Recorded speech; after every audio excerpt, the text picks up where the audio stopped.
អូនសម្លាញ់អានេះដឹងអត់ប្រាក់ខែបង5ខែប្រមូលមកទាំងអស់តម្រង់ទៅទិញវាបានខ្សែកនេះពីមុនខ្ញុំស្រឡាញ់ប៉ុន្តែឥឡូវ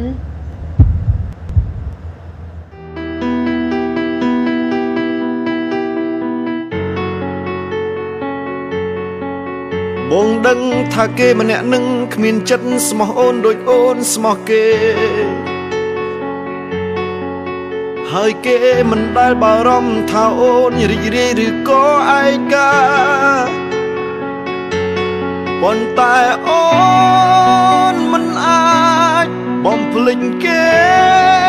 ម្នាក់នោះមានតែទ្រាំរស់ទាំងក្រៀមក្រំតែបងសុំពេលដែលអូនយំក្បែរបងឃើញមាសមេឈឺចាប់ទ្រូងតឹងថ